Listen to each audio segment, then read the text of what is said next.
Hello guys, welcome to my channel. Once పాప్కార్న్ని ఎలా చేసుకుని అయితే చూడండి. టేస్ట్ అయితే సూపర్ అయితే ఉంటుంది. సో నేను వచ్చేసి యాక్ట్ 2 నుంచి ఇన్స్టెంట్ పాప్కార్న్ అయితే తీసుకున్నాను. ఫ్లేవర్ వచ్చేసరికి బటర్ ఫ్లేవర్ అన్నమాట.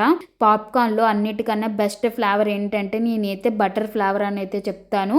టేస్ట్ అయితే సూపర్ ఉంటుంది. ఎవరైనా ట్రై చేయకపోతే డెఫినెట్ గా అన్నది అయితే ట్రై అయితే చేయండి. సో ఇంకెందుకు లేట్, ఇంకా పాప్కార్న్ అన్నది అయితే చేసుకుని తినేద్దాము. సో మీరు కూడా పార్టిసిపేట్ అయితే చేయండి నాతో పాటుని. స్టవ్ వెలిగించుకుని ఒక పాన్ పెట్టుకోవాలన్నమాట. సో ఆ పాన్ లోని ఇందాక చూపించాను కదా ఇన్స్టెంట్ పాప్కార్న్ ని, సో అది కట్ చేసుకుని డైరెక్ట్ గా అయితే వేసేయండి. సో వేసిన తర్వాత గ్యాస్ స్టవ్ అన్నది అయితే కొద్దిగా స్లో అయితే ఉండాలి, ఎక్కువ స్పీడ్ అయితే ఉండకూడదు. సో ఇందాక చూపించిన ఇన్స్టెంట్ పాప్కార్న్ అన్నది అయితే కట్ చేసుకుని సేమ్ యాస్టీజ్ ఎలా డైరెక్ట్ గా అయితే వేసేసుకోండి.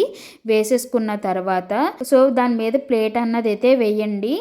మీకు టింగు టింగు టింగు అని చెప్పేసి సౌండ్ అయితే వస్తుంది. సో ఆ సౌండ్ ఎప్పుడైతే ఆగిపోయిందో వెంటనే స్టవ్ అన్నది అయితే ఆఫ్ చేసేయండి. మీకు జస్ట్ 2 minutes అన్నది అయితే పాప్కార్న్ అయితే రెడీ అయితే అయిపోతుంది. టేస్ట్ అయితే సూపర్ ఉంటుంది.